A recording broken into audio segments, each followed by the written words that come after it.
harus tahu apa yang dimaksud devisi. Bismillahirrahmanirrahim. Assalamualaikum warahmatullahi wabarakatuh. Salam sejahtera untuk kita semua. Sampurasun, salam pemuda. Kembali lagi dengan saya Budiawan di acara Mimbar Pemuda, Media Inspirasi Pemuda Bandung Barat. Hari ini di hadapan saya sudah hadir salah satu tokoh di Bandung Barat yang tidak kalah fenomenalnya juga dengan narasumber sebelumnya. Hari ini kita kedatangan tamu. Beliau adalah dosen, pengamat politik, dan pakar otonomi daerah dan pakar kebijakan publik juga. Siapa lagi kalau bukan Haji Jamu Kertabudi. Selamat datang Bapak di Mimbar Pemuda. Sama-sama, terima kasih. Gimana Pak kabarnya, sehat Pak? Alhamdulillah, hanya kehujanan biasa. Alhamdulillah, mungkin itu salah satu pertanda Pak. Ya. Dengan Bapak datang ke sini diturunkan juga rahmat dan berkatnya. Amin. Meskipun agak kabulusan. Untuk kegiatan sekarang apa Pak? Masih ya begitu-begitu aja. Jadi sampai saat ini masih tercatat sebagai staf mengajar baik di lembaga administrasi negara STI Jalan maupun di Pasca Sarjana Universitas Nurtanio begitu. Siap. Satu kebanggaan untuk saya Pak, Bapak sudah hadir di Mimbar Pemuda. Bapak salah satu panutan dan guru. Meskipun baru beberapa kali bertemu, banyak yang saya kagumi dari beliau. Nah ini Pak, berkaitan dengan Bandung Barat nih. Karena kalau misalnya secara historis Bapak di Cimahi di Kabupaten Bandung itu kan, dan wilayah Bandung Raya sekitarnya, di khususnya umumnya di Jawa Barat, banyak sekali ide gagasan atau misalnya mata analisa dari Bapak pribadi yang banyak diamini oleh masyarakat di Bandung Barat pada khususnya Pak. Berkaitan dengan hal tersebut Pak, bisa dijelaskan ke rekan-rekan Mimbar Pemuda terkait dengan pemahaman otonomi daerah di Kabupaten Bandung Barat secara umum? Mangga Pak. Para pemuda yang saya banggakan dan rekan-rekan sekalian yang menyaksikan baik secara langsung maupun tidak langsung di acara broadcast ini. Yang pertama, saya sangat-sangat menyambut baik, bergembira dan apresiatif gitu ya terhadap kiprah KNPI kekinian sudah berani melangkah inovatif untuk memiliki perlengkapan broadcast ini. Dan semoga saja ini menjadi suatu wahana bagi masyarakat KBB khususnya dalam menjalin hubungan ya antara pemerintah daerah, DPRD dengan masyarakat sendiri, sehingga tidak akan terjadi miskomunikasi atau membangun kesepahaman yang berkaitan dengan berbagai program-program yang ada gitu ya. Itu yang pertama yang paling penting. Yang keduanya, kalau berbicara otonomi daerah ini kita harus ngobrolnya 24 jam nih ya, gitu ya. Baik dilihat dari sisi teori, kebijakan, implementasi dari ODA sekarang ini, khususnya di daerah, ini betul-betul sangat bervariasi gitu ya. Namun terlepas dari itu semuanya, yang harus digarisbawahi dan berdasarkan pengamatan saya sendiri, bahwa ternyata bukan kalangan masyarakat saja gitu ya, termasuk penyelenggara pemerintahan daerahnya juga mungkin ada sebagian yang belum betul tentang konsep-konsep otonomi daerah, baik dilihat dari sisi konsep, kebijakan, dan bagaimana implementasi dari kebijakan ini dilakukan secara sinergis dari berbagai komponen yang ada begitu ya. Satu hal yang patut digarisbawahi, pertama bisa konsep dulu nih ya. Karena ada kesan di lapangan bahwa peran DPRD itu kayaknya tidak berbeda dengan peran DPR gitu kan. Presiden seolah-olah kepala daerah ini merupakan miniaturnya presiden gitu ya, dan sebagainya. Padahal itu sangat jauh berbeda gitu ya. Sangat jauh berbeda. Seperti satu begini. Kalau berbicara otonomi daerah itu beranjak dari ajas desentralisasi yang dianut di NKRI, di negara Indonesia ini gitu ya. Berbicara teori, yang diberlakukan di Indonesia, ajas desentralisasi ini menganut ajas administratif rehtelik, istilahnya begitu, bukan stat rehtelik ya. Kalau stat rehtelik ini adalah eh, desentralisasi ketatanegaraan, state republik gitu. Jadi semua kekuasaan pemerintahan, apakah itu yudikatif, legislatif, dan eksekutif ini termasuk di ruang-ruang desentralisasi. Itu state republik gitu ya.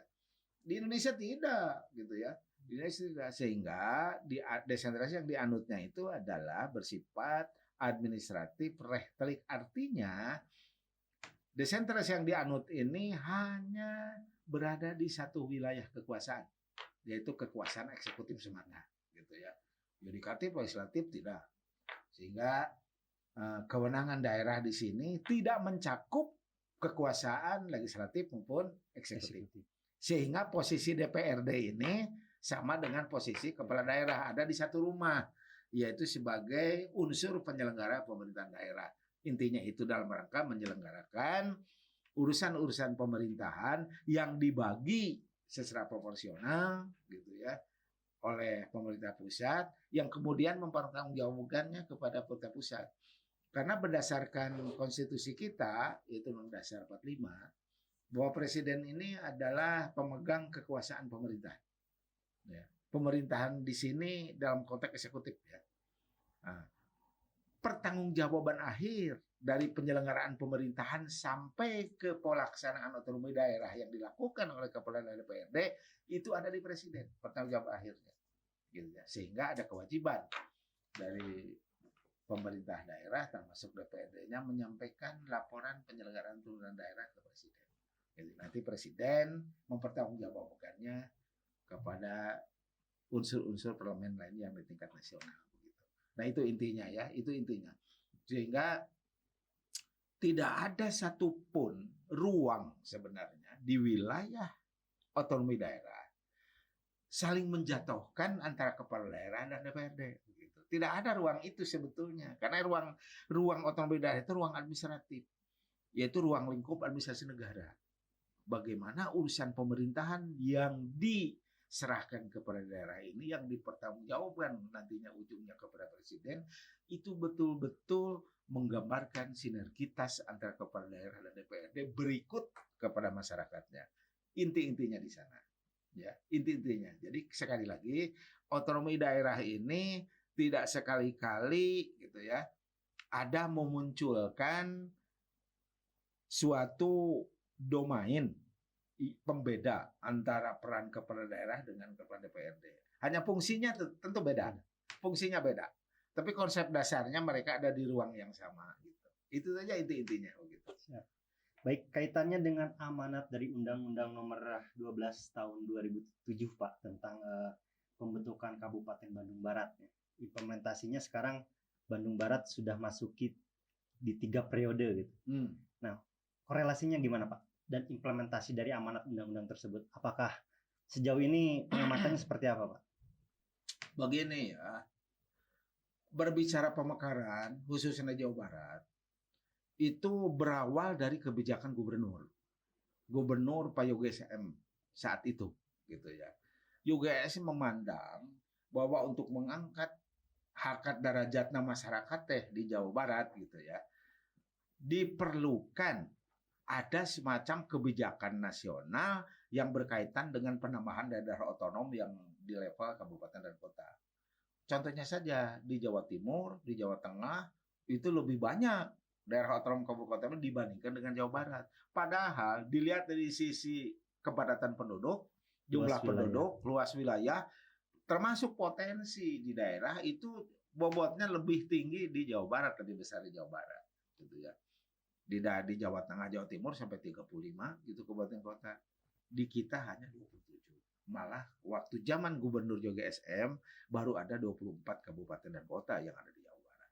Sehingga turunlah kebijakan gubernur, yaitu berdasarkan keputusan Gubernur nomor 30 tahun 90 dalam waktu 20 tahun ke depan, bahwa daerah otonom tingkat kabupaten kota yang ada di Jawa Barat itu dari 24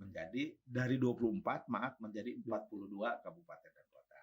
Itu kan itu. Tapi ada prioritas karena ini 20 tahun masanya kan. Prioritas pertama sebenarnya waktu itu adalah diprioritaskan 3 kabupaten dulu. Pertama Kabupaten Bandung, keduanya Kabupaten Cianjur, dan ketiganya Kabupaten Indramayu. Tapi untuk Kabupaten Cianjur, Kabupaten Indramayu tidak ada tindak lanjut nih. Mungkin tidak tersosialisasikan kepada masyarakat secara optimal pada waktu itu.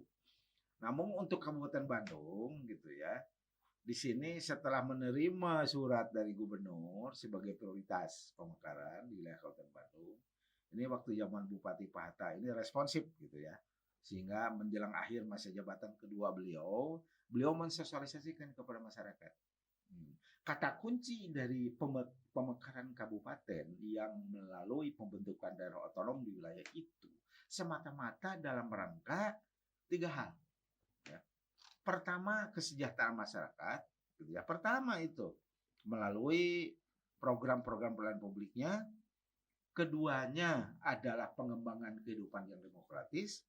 Dan ketiganya adalah terciptanya daya saing kompetitif dalam kaitan dengan potensi daerah masing-masing. 3 hal itu gitu ya. 3 hal itu. Itu amanat undang-undang, amanat konstitusi malah lain. Harus dilaksanakan ya Pak. Bukan harus dilaksanakan. Ini amanah gitu ya. Dari DPRD dengan kepala daerahnya itu marwahnya di sana. Ya 3 hal itu marwahnya. Jadi begitu menerima mandat dari proses pemilihan untuk DPRD yang mulai pemilu dan untuk kepala daerah mulai pilkada, mereka harus tahu dari awal bahwa ada amanah yang luar biasa dengan pembentukan Kabupaten Bandung Barat ini berdasarkan Undang-Undang 12 tahun 2007 itu gitu ya. Jadi 3 hal ini sehingga dibangunlah pertama kali kepala daerah ini harus membentuk dengan DPR itu peraturan daerah tentang rencana pembangunan jangka menengah. Yang sebelumnya ada RPJP dulu, rencana pembangunan jangka panjang gitu ya. Itu untuk 20 tahunan 20 itu tahunan RPJP itu. Dan itu RPJP itu bisa setiap periode setiap 5 tahun itu bisa direvisi RPJP tergantung dari ada visi misi masing-masing kepala daerah yang sekiranya perlu ditambahkan gitu kan. Tapi kalau RPJMD itu betul-betul menggambarkan visi daerah yang diawali dari visi pasangan kepala daerah gitu ya. Selama 5 tahun itu mau jadi apa ini daerah Kabupaten Bandung Barat dengan mengemban marwah tadi otonomi daerah, yaitu kesejahteraan rakyat, ya keduanya adalah pengembangan kehidupan yang demokratis, dan yang ketiganya adalah daya saing kompetitif dilihat dari sisi potensi daerahnya gitu ya. Ya, kondisi saat ini harus diakui ini masih berproses. Meskipun hari jadi Kabupaten Bandung Barat ini yang ke-15 ya.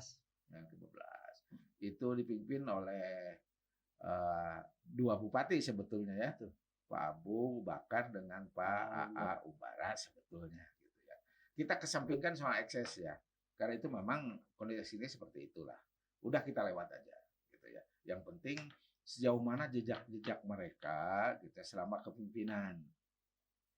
Telah berbuat apa saja, termasuk sekarang dijabat oleh Pak Hengki Kurniawan dalam kapasitas selaku pelaksana tugas bupati gitu ya. Ya jelas berbeda wewenang kepala daerah yang definitif dengan wewenang pelaksana tugas itu berbeda gitu ya. Jangan ada kesan bahwa sama saja gitu ya. Sama saja ini tidak. Dan memang ini berproses. Namun satu hal yang menurut catatan saya, dan itu bisa dibuktikan dari kondisi existing termasuk data-data yang ada, satu hal bahwa kita belum sampai secara optimal gitu ya, bagaimana gerak langkah kita ini sebagai stakeholder nih ya. Jadi stakeholder penyelenggaraan pemerintahan daerah itu bukan hanya kepala daerah DPRD saja, termasuk unsur pengusahanya, termasuk unsur masyarakatnya, termasuk unsur jurnalisnya, dan termasuk unsur-unsur perguruan tinggi atau kalangan-kalangan akademisi yang dikenal dengan konsep pentahelik itu. Itu kan hanya bicara wacana, sekarang ini belum sampai ke titik itu gitu ya, belum sampai ke titik hanya wacana.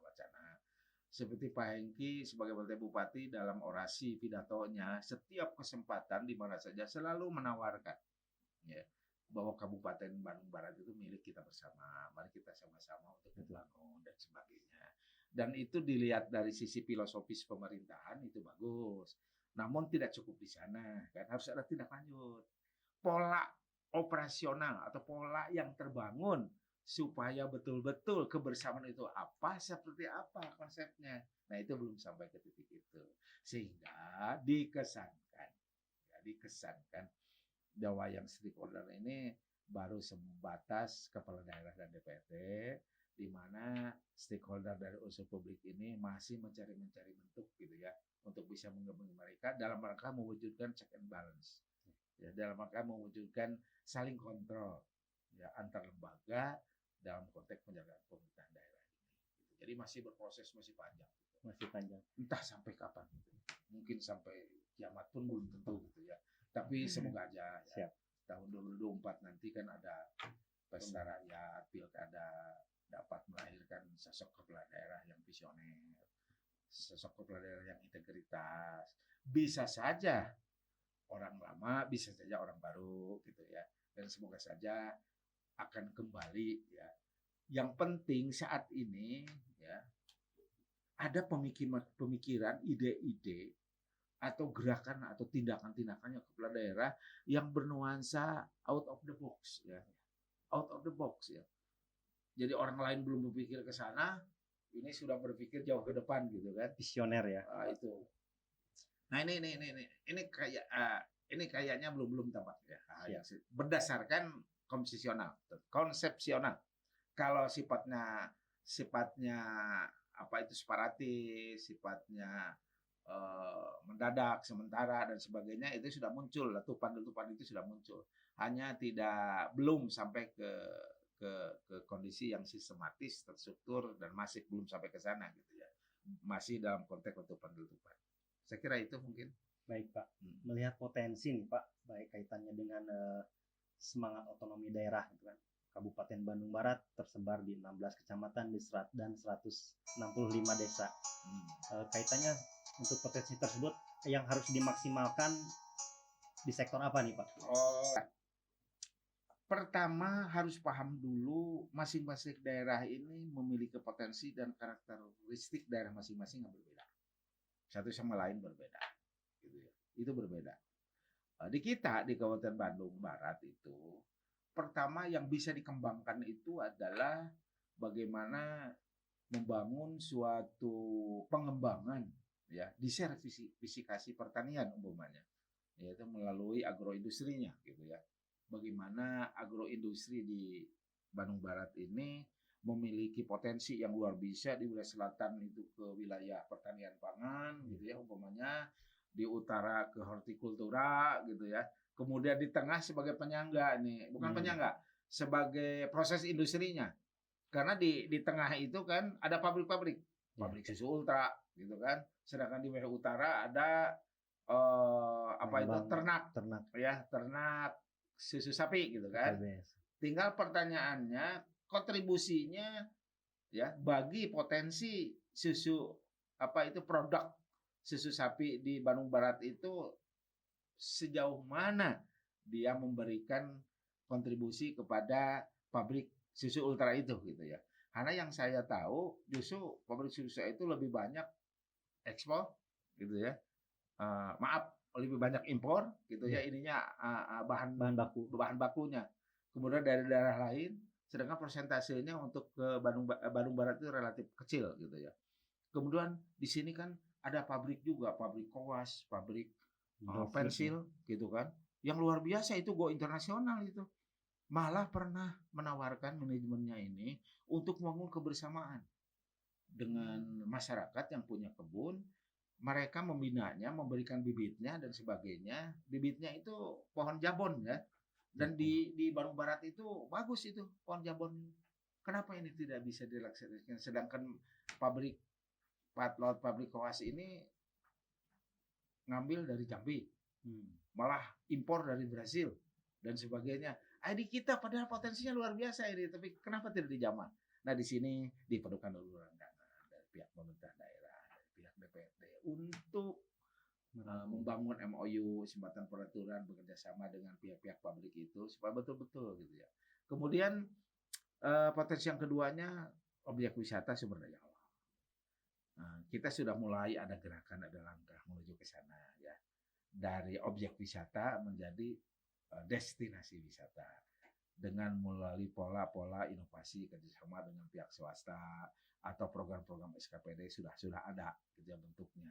Hanya lebih banyak wisata ini ke wisata kuliner gitu ya, baik di Lembang maupun di Kota Baru atau dimanapun ya, dikembangkannya wisata kuliner gitu ya. Padahal banyak wisata-wisata lain. Apalagi di Bandung Barat itu sudah lama terbentuk semacam forum ekonomi kreatif lagi ya, dan ini kayaknya tidak dimanfaatkan ya. Padahal ekonomi kreatif, unsur-unsur dari 10 unsur ekonomi kreatif ini, 7 diantaranya sudah ada di Bandung Barat dan sudah cukup eksis gitu ya. Hanya tinggal bagaimana menjamah mereka untuk mereka dibina untuk menjadi mandiri gitu ya, berkembang. Di samping aspek pemasaran, aspek lain, pengembangan kreativitas manusianya dan sebagainya dan sebagainya. Itulah ekonomi kreatif yang belum dijamah secara optimal. Memang sekarang muncul gitu ya. Ada upaya-upaya menumbuh kembangkan UKM gitu ya. Sekarang seperti kemarin di hari jadi katanya muncul ada stand UKM dan sebagainya. Apakah stand UKM itu melalui proses pembinaan dari sejak awal atau mereka itu mengembangkan dirinya sendiri? UKM kita kan belum tahu itu. Nah, hal yang seperti itulah yang patut kita garis bawahi ini. Kesimpulannya, Kabupaten Bandung Barat ini pimpinannya, lembaga-lembaganya termasuk masih harus berani ada transformasi di bidang ekonomi. Termasuk bidang ekonomi itu adalah dari hanya berorientasi kepada pengembangan sumber daya alam ke pengembangan sumber daya manusianya melalui ITEK gitu kan. Karena ide-ide segar yang menumbuhkan ekonomi kreatif itu datangnya dari sumber daya manusia kan begitu. Nah ini patut ini potensinya sangat luar biasa di Bandung Barat itu ya. Ada desain interior, desain grafis, ada desain produksi gitu dan sebagainya. Itu di bidang desain. 1 dari 10 unsur ekonomi kreatif itu. Kuliner udah jelas itu kuliner dan banyak lagi gitu ya. Nah, jadi kesimpulannya PR-nya itu masih banyak ya Pak. Itu intinya lah. Baik, terus kemudian tadi sebenarnya sudah disinggung sekilas, tapi Pak untuk penajaman kondisi pelaksanaan otonomi daerah di KBB itu per hari ini kalau misalnya dipresentasikan berapa persen Pak antara sinergitas DPRD dengan pemerintah daerah itu sendiri? Nah, ada yang menarik ya. Kalau dulu zaman pemerintahan almarhum Pak Bubakar, adem-adem bahwa komunikasi yang terbangun antara pemerintah daerah, bupati dan DPRD ini demikian sinergis gitu ya, dan tidak ada persoalan-persoalan yang berarti. Zaman Pak Umbara gitu ya, memang masih terkendali meskipun di sana sini masih ada letupan-letupan. Zaman Pak Hengki sekarang ini saya pernah menulis bahwa kepemimpinan Pak Hengki ini penuh warna gitu ya, penuh warna dalam konteks penyelenggaraan pemerintahan nih ya, bukan dalam konteks di luar itu. Penuh warnanya seperti munculnya ada unjuk rasa dari unsur publik, kemudian ada reaksi dari unsur DPRD gitu ya terhadap kebijakan-kebijakan dari PLT Bupati dan sebagainya. Tapi bagi saya secara makro ini positif sebetulnya, tidak ada yang negatif ya. Ini sebagai bentuk dari dinamika dan dialektika pemerintahan. Memang harus dibangun dari itu dulu gitu ya. Kesepahaman itu harus dimuncul dari sebuah dialektika, dari sebuah dinamika, dialektika pemikiran, ya dialektika berbagai hal yang bersifat kajian dan sebagainya. Ini harus dibangun itu supaya kokoh gitu basicnya. Tidak asal ngomong, tidak asal itu, tidak asal ini gitu ya. Nah ini sebenarnya embrio ya, embrio untuk menuju ke arah yang lebih baik. Nah, tinggal sekarang bagaimana manajemen konflik ya. Ini manajemen konflik. Manajemen dalam mengelola berbagai dinamika dialektika di wilayah pemerintahan ini membangun sebuah kebijakan yang bersifat akomodatif dan memunculkan proses. Nah, ini nih, proses penyadaran, ya, proses pembelajaran dan proses pemahaman ya, sehingga akhirnya terbangunlah suatu kondisi yang kondusif ke depan. Nah, itulah intinya seperti itu. Nah, keduanya ini ada lagi. Kalau berbicara dari hasil evaluasi ini ya. Evaluasi. Pertama tentang IPM. Ya. Dari tahun ke tahun memang meningkat IPM itu karena ada program pembangunan, ada APBD, ada belanja modal, ada program, ada proyek. Setiap tahun kan ada itu. Sehingga jelas otomatis setiap tahun itu IPM itu naik. Tapi naiknya seperti apa? Seperti apa naiknya? Sekarang aja lihat dari BPS ya, IPM di wilayah Jawa Barat itu dari 27 kabupaten dan kota, Bandung Barat ada di posisi nomor 23. Gitu kan?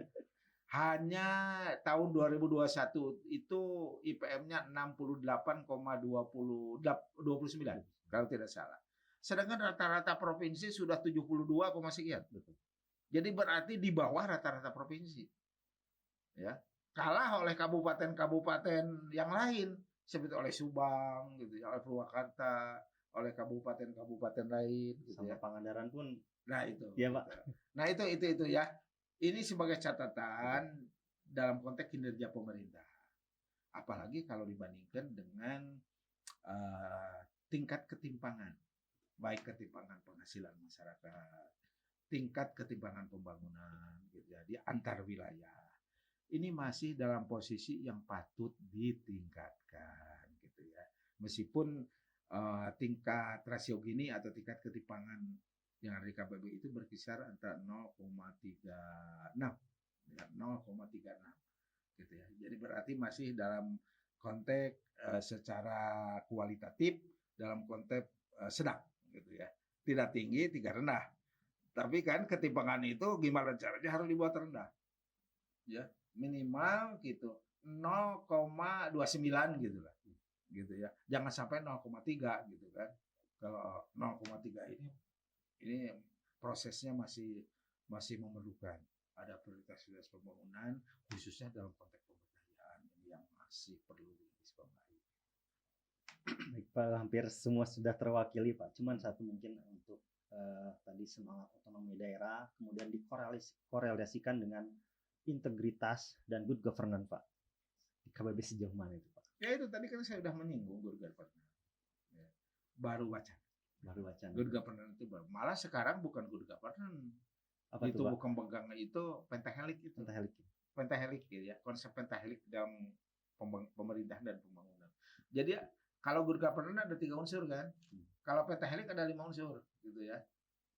Ada 5 unsur, pemerintah gitu kan, pengusaha, masyarakat ya, kemudian akademisi dan jurnalis.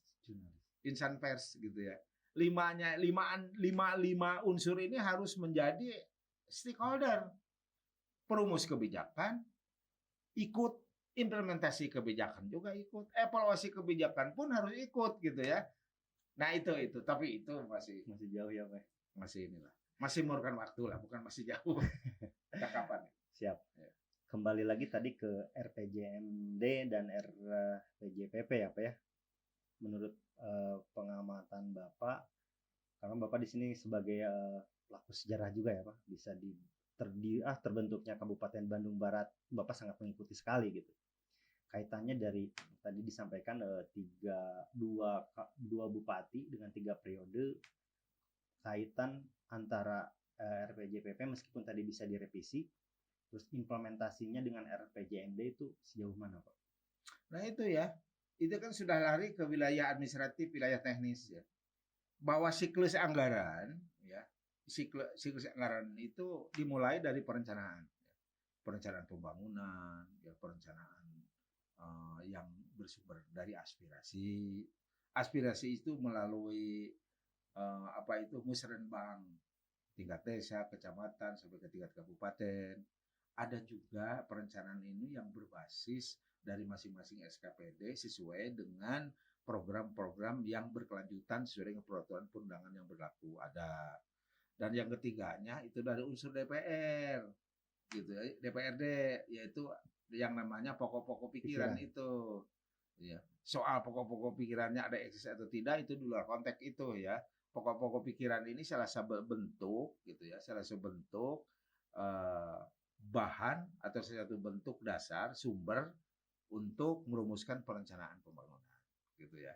Kemudian ada lagi yang dari ketiga ini yang tadi ya, program SKPD, program berkelanjutan SKPD setiap tahun, kemudian aspirasi berdasarkan mekanisme musrenbang, kemudian juga ada berdasarkan pokok-pokok pikiran DPRD, berdasarkan aspirasi juga dari masyarakat, dari masa resesnya itu gitu ya.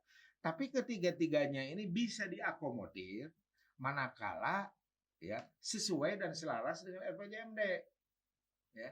Di RPJMD itu kan ada program prioritas 5 tahun, kemudian dirinci menjadi program prioritas tahunan dari tahun pertama, kedua, ketiga, keempat, kelima. Nah, ketiga ini harus menginduk ke sana. Ya, harus menginduk ke sana. Karena RPJMD itu sudah jelas parameternya, jelas visi misi yang hendak dicapainya sudah jelas selama 5 tahun. Jadi jangan masing-masing. Ketiga ini berdasarkan egonya umpamanya masing-masing gitu ya. Sehingga menyampaikan RPJMD ya amburadul. Nah, dari perencanaan itu tadi saya katakan siklus anggaran, dari perencanaan baru lari ke penganggaran. Gitu ya. Dari penganggaran lari ke pelaksanaan anggaran. Dari pelaksanaan lari ke penata usahaan anggaran, dan terakhir ujung-ujungnya adalah wilayah pengawasan dan pengendalian anggaran. Nah, dari 5 siklus ini apakah harmoni? Tidak, gitu ya. Harmoni tidak. Ujung-ujungnya kata kuncinya ada di perencanaan. Yaitu semuanya harus menginduk kepada RPJMD. Dari sumber manapun yang tersebutkan harus menginduk RPJMD. Kalau ada aspirasi baik dari Dewan, dari SKPD maupun aspirasi yang tidak selaras dengan RPJMD, ya harus kita kesampingkan dulu gitu. Harus sinkron dulu dengan RPJMD. Baru itu terarah gitu ya, terarah. Itulah. Siapa? Di awal tahun di 2021 ini KBW ada 2 berita, Pak. Berita baik dan berita kurang baik. Saya akan minta pandangan Bapak terkait pertama berita baik tentang WTP, yang kedua berita yang kurang baiknya tentang defisit anggaran, Pak. Pengamatan dari Bapak tersebut, Pak. WTP itu wajar tanpa pengecualian ini kalau di bahasa asing kan unqualified gitu ya, opinion gitu ya, artinya wajar tanpa pengecualian. Ini sebagai penilaian tertinggi di wilayah pemeriksaan BPK, sehingga BPK sebagai lembaga auditor resmi negara gitu ya bisa menyampaikan opini atas dasar laporan hasil pemeriksaan setiap tahun secara reguler. Ya. Sehingga WTP itu merupakan penilaian tertinggi yang menunjukkan bahwa daerah ini sudah mulai tampak tertib, ya, tertib APBD, tertib anggaran, baik dalam hal perencanaannya maupun dalam hal implementasinya, realisasi anggaran, termasuk dalam penata usahaan dan sebagainya dan sebagainya. Nah, itu sudah masuk kategori tertib anggaran.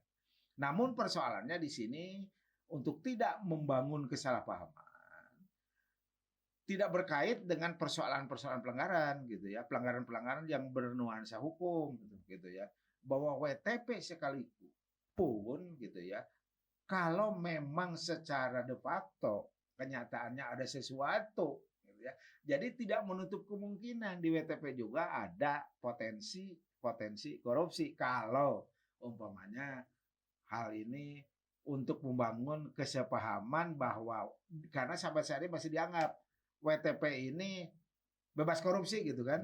Padahal tidak, potensi korupsinya masih ada gitu ya. Hanya tinggal itu di pemeriksaan BPK itu ada 2 kan.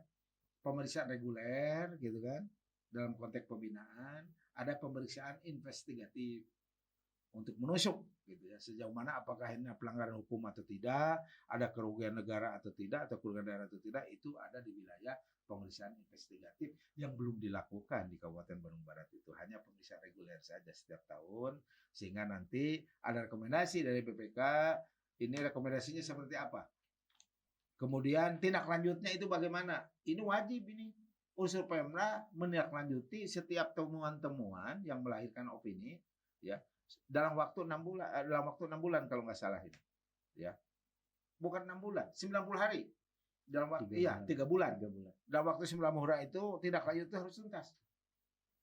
Nah, di sini masyarakat harus tahu ya, tindak lanjutnya macam apa, rekomendasi BPK macam apa, tindak lanjutnya seperti apa, kemudian proses perbaikannya bagaimana, ini harus bisa terpantau oleh unsur publik.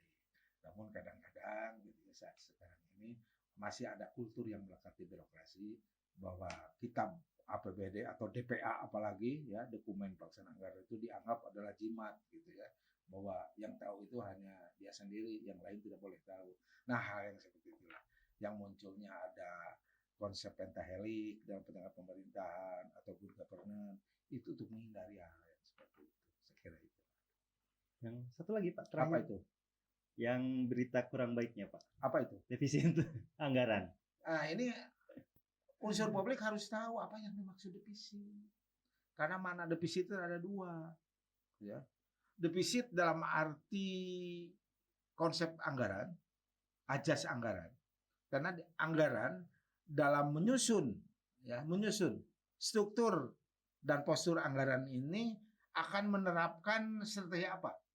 Mau defisit anggaran atau surplus anggaran? Kalau defisit anggaran di struktur APBD ini, belanja daerah lebih besar dibandingkan dengan pendapatan daerah. Nah, ini ada selisih kurang nih, ya. Selisih kurangnya diimbangi oleh apa? Ada pos yang terakhir, adalah pos pembiayaan dalam struktur APBD ini untuk mengimbangi, jadi seimbang anggaran ini. Nah, ini muncul di pos pembiayaan ini untuk menyeimbangkan, untuk menghilangkan selisih ini, ya.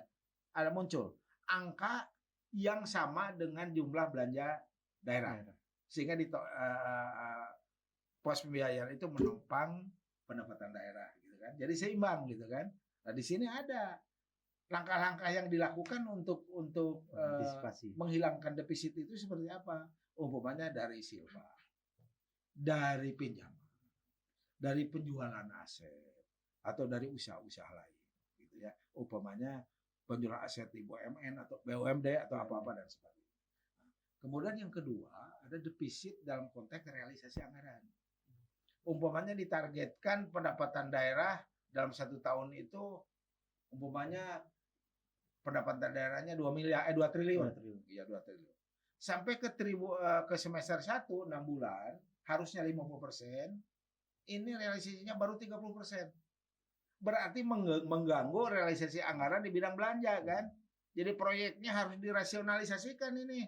Ada yang ditangguhkan dulu menunggu uang itu ada, atau ada yang dirasionalisasikan atau dicoret tidak dilakukan, gitu ya. Nah, itu defisit. Jadi yang dimaksud di sini defisit apa nih, gitu ya. Kalau yang jelas dilihat dari sisi konsep, Bandung Barat menganut defisit anggaran. Dilihat sisi konsep, ya, menganut defisit anggaran yang tadi saya sebutkan. Ya. Tapi Pak Hengki sebagai bupati termasuk pejabat-pejabat kompeten di Pemda Kabupaten Bandung Barat pernah di berita yang dirilis oleh media online menyebutkan defisit ini konteksnya dalam merealisasi anggaran. Jadi berarti ada prediksi, ya, estimasi anggaran yang tidak pas di dalam perencanaan. Seperti di pos pendapatan daerah tertentu, umpamanya pajak daerah yang seharusnya semester yang pertama 6 bulan pertama ini umpamanya 50%, ini 25%. Sehingga mengganggu perjalanan pembangunan. Nah, bisa gitu ya. Nah, cara mengatasinya bagaimana? Ini berawal dari perencanaan kok sampai bisa begitu, gimana sih? Sejauh mana?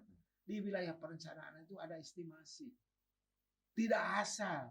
Karena di daerah lain, entah di Kabupaten Bandung Barat, ya.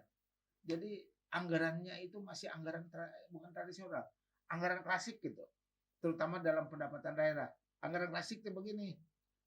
Jadi karena tahun kemari dapat sekian, itu targetnya itu 20 M, umpamanya di pos pendapatan tertentu sekarang naiklah 10% lah, menjadi 22 miliar. Harus ada kajian lebih dalam. Nah, di sini pola-pola tradisional seperti itu harus dihilangkan. Jadi setiap tahun itu harus ada pengkajian yang melibatkan berbagai pihak yang kompeten. Tadi pentaholik itu ya Pak? Ya, pentaholik itu, gitu ya, dilibatkan masyarakat dan sebagainya. Salahnya di mana ini? Apakah salahnya di kajian, di perencanaan, atau salahnya di human error, gitu, dan sebagainya. Nah, itu ya yang patut digarisbawahi di sini. Jadi, dan keduanya saya juga mendengar ini malah di berita media ini ya, di media ya. Katanya ada program yang ujug-ujug ada. Betul.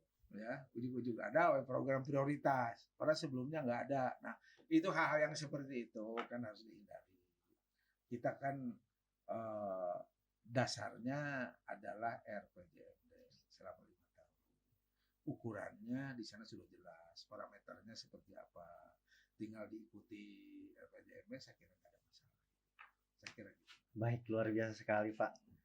Mungkin untuk penutup nih Pak, saran ada 2 untuk penutup dan saran dan harapan. Pertama untuk Kabupaten Bandung Barat yang sekarang nilai ke-15 dan untuk pemuda di Bandung Barat Pak, khusus penonton channel setia Mimbar Pemuda.